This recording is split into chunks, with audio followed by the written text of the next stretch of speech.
Yeah, what's the big deal with it? I couldn't, like, I saw people commenting on it, but is that she's been telling people that she's African American, right? So Bruce Jenner's been telling people he's a woman. Well, we live in a different world now. People identify with whatever they want to identify as. That's the way I look at it. Yeah, but the problem is her parents. I mean, she was born in Montana. Her parents still live in Montana, and they say, I mean, and they're white, and they say that she's German and Czech. You know, I love. Look, here's what I love. I love her inevitable response, like the drop the mic response. Yeah, we're all from Africa. She walked out? Yeah, we're all from Africa. I was like, yes, there you go. Yeah. Now reply to that. Say something to that because that's fact. Fact equals gun. Everything else equals knife. Yep, we're all from Africa. So yeah. If she wants to call herself African American, she's technically right, and everybody else is wrong.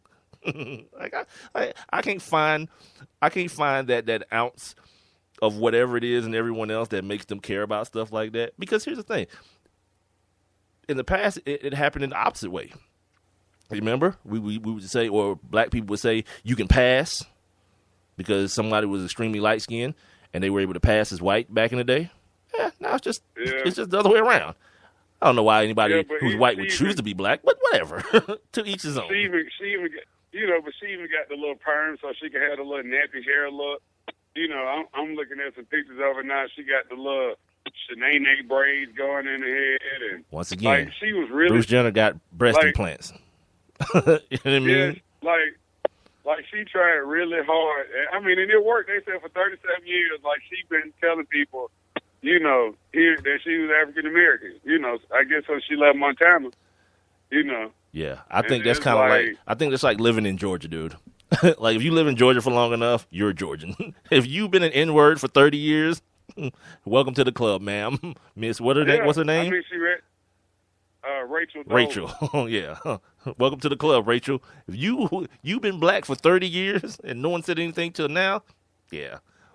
Why does anyone care? And I tell you, she married a black dude, so her baby is black. Good for her. So good for her. Yeah. Way to taint the old gene pool there, Rachel. Yeah. At least that's probably what mom and dad are thinking. And that's what I'm saying because she's German and Czech, so she's white. Yeah, so she definitely. But it reminds me of that movie. You remember that movie Soul Man, where that white boy turned to a black guy? Damn, you remember that? How long ago was that, dude? Yeah, that was probably the worst job ever. You know, this dude put shoe polish or whatever on his face, and people was like, "Oh, he's a black dude." No one would ever believe that in real life. Yeah, and she's the professor of African American Studies at what school is this? It doesn't say, but that was one of her titles, though, Professor of African American Studies. I just think as black people, man, we want to make big deals out of everything and make it a black and white thing and make it like. No, but it's funny to me. I mean, because Eddie Murphy did it on Saturday Night Live.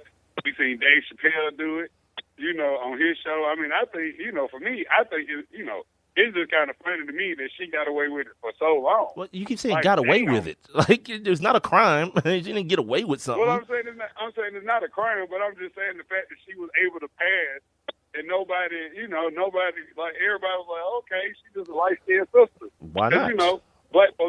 Black folks coming all hues. That's what I'm about to say. The black folks coming all hues, but yeah, it's just good for her, man. Yeah, and then when you see the picture of her growing up with her little straight blonde ponytail and a little Christmas sweater on, yeah, and then you see the picture where she's supposed to be black. It's like, weird. Good for her, dude.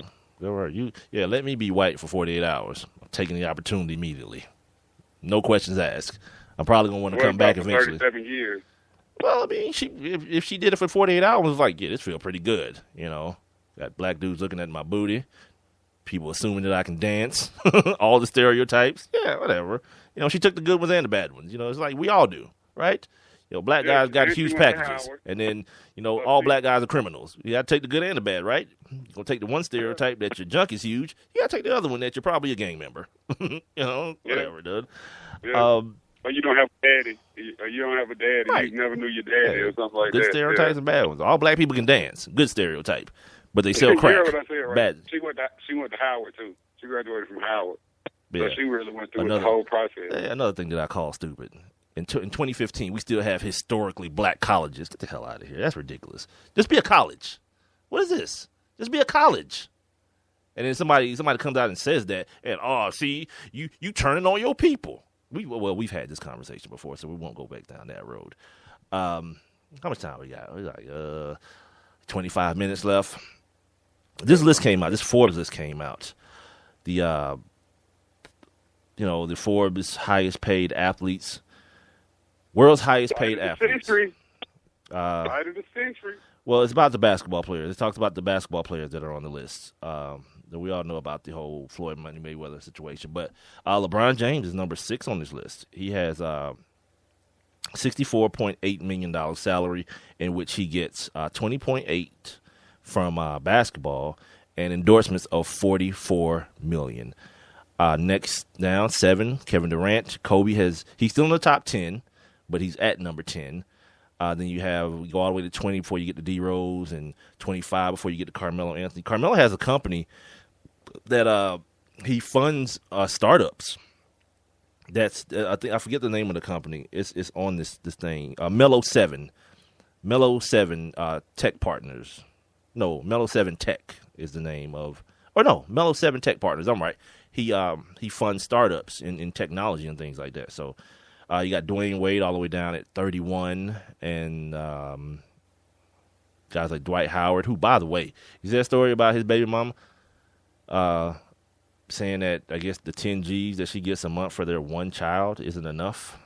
Come on, Brad. Of course it's not. Of course it's not.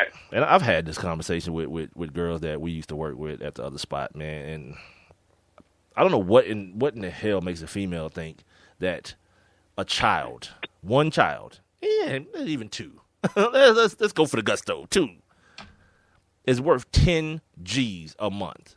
You better get your ass out there and get a job, broad. Well, the thing about it is, and you know this, Michael, it's not even about the kid. It's about them being able to fund their lifestyle. Yeah, we all know what it's about. It's ridiculous. Yeah, man. I mean, because, a kid's clothes only cost so much. Like, you can only do so much for a kid in a matter of a month, right? This broad says she needs funding to have birthday parties and social gatherings so the kid can make friends, and to put him in an expensive private school. Yeah, that's what she needs 10 G's a month for. I'm good, man. And I can't take the dudes off the hook. You know the bras you messing with. You know. That's $120,000 a year. Thanks for doing the math. She'll be a millionaire. Yeah, here's the thing, man. Put something on that thing. Put a raincoat on it. Because then you're not absolved from responsibility of dealing with these ratchet bras either. You know. It's just like the chicks who be like, yeah, my baby daddy ain't S. Well, you know what? The likelihood that he was before you got pregnant by him is very slim. He's probably always been that way. You feel me? But and you knew it. Right. And you knew it. And the same thing goes both ways. You got this chick that is birthing a paycheck, basically. You know what I mean? 9 months later, the paycheck comes out of her womb. And now you're on the hook. Yeah, good for both of you. You can probably just go ahead and say you deserve each other, because it's some of the most ridiculous stuff. Like guys like Diddy paying broads $50,000 a month. Come on, what you doing $50,000 a month? Balling. It's ridiculous, man. It's totally ridiculous. God, so much stuff that got kind of backed up here. I guess we can do this. Yeah, this would be fun. I hope Coop's still listening. Let's make you guys feel good about yourselves. The New York Times, I don't even know what day this was. It's probably 2 weeks ago now. Came out with a list of the most cursed sports cities. Yeah. Well, we're not gonna give it away. But no, to answer your question, no. I'll give it to you guys, and I'll do it in the dramatic radio fashion. I'll start from 10 and work my way back to 1. All right. All right. God, why is it so light? It's just my eyes are bad. Jesus Christ. Yeah, something. All right, let me move this microphone so I can get closer. Okay, because that's 13, 12, 11. All right, 10. At number 10, Kansas City. Seasons since the last title, 57. Championship season since 1965, 1.7. Close calls, 11%. The toughest loss, 2014 World Series, the Royals, just last year, remember? Kansas City Royals found their way to the World Series last year. Let me go ahead and, what the hell just happened? Sorry, guys. Sorry, I just lost it. I'm sorry. Jesus Christ. All right, here we go. Let me go back down here. I'm sorry. Because I can't see the damn numbers. Okay, Kansas City, I just did that one, right? And next on the list, Phoenix. Season since the last title, 55. Championship season since 1965, 1.2%. Close calls, 11%. Toughest loss, the 1976 finals, Game 5, dude. This is the team who actually played that Charles Barkley team, Kevin Johnson, that played Michael Jordan's Bulls teams in the final. So Tom Chambers, I think, was on that team as well. Under Dan Marley. And sorry, I didn't mean Tom Chambers. I actually meant Dan Marley. Thank you. You see how I do? I do the same thing white people do. All white guys look alike, I guess. Especially when they're playing NBA basketball. So, yeah, Phoenix is the next team on the list. Go up one at number, 8? Philadelphia, cuz. Season since last title, 27. Championship season since 1956, 3%. I don't know what percentage it means. Close calls are at 19%. The toughest loss was the 2010 Stanley Cup Finals. It says name an Eagles loss. So many to choose from. There's a little comedy involved as well. Minneapolis is the next one on the list. Last season since the last title, 87. I'm gonna skip all this other close call crap. The toughest loss was the 2010 NFC title game and Brett Favre's late interception. You know what I would think would be the toughest loss? They beat us in the World Series, though. They beat the Braves in the World Series. It says seasons Minneapolis, St. Paul. It says, well, no one said there had to be. It says here the Twins, winners of 2 exciting World Series in 1987 and 1991, haven't been back since. So I don't know why it says 87 here. Okay. But I would think that the toughest loss would be that loss against the Atlanta Falcons. Like you got a dude who ain't missed no kicks all year, and then pick the one that was going to sing you to the Super Bowl to miss one. Gary Anderson. Yeah. With that offense. Yeah, dude. I thought that would have been the most crushing loss in Minneapolis history. Guess I was wrong. I don't live there. So then there's Washington. These numbers are wrong. Because it says season since last title, 79. Oh, the season, 1979. No, because that's not true either. Anyway, screw that. Toughest loss was in the 2012 Division Series when the Nats lost a 6-0 lead in the deciding game. That's pretty recent for a city like Washington. Yeah, I maybe should have vetted this list a little bit better because this is kind of terrible. San Diego is next. The 2007 AFC playoff game at home against the Patriots. You remember the game where LaDainian Tomlinson sitting on the sideline with the coat on and his helmet on the whole game because he couldn't play. Meanwhile, Phillip Rivers is playing with a torn ACL. That happened. So apparently that's their toughest loss. Then there's Buffalo. Oh, Buffalo.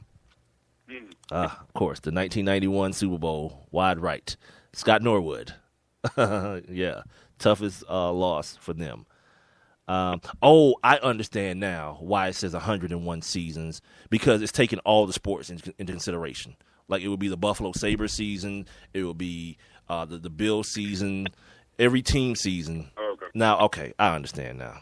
Took me forever and ever to figure it out, but I'm here, everybody. Sorry. Next on the list, number 2. Dun, dun, dun, dun. The Atlanta Falcons. Yes, man. Season since the last title, 70. Toughest loss. I've heard my guy, God, what's Steve's last name, Rob? West. Steve West. My guy, Westy. I've heard him talk about this many a time. The 1981 NFC divisional playoff game against the Cowboys, in which they were leading 24-10 and just melted down. Yeah. I can't say I was a witness to it, but I've heard the man who has probably the best Atlanta sports memory ever, and I'd put him up against anybody that you got any day of the week. I swear I would. Like Westy knows, he knows not only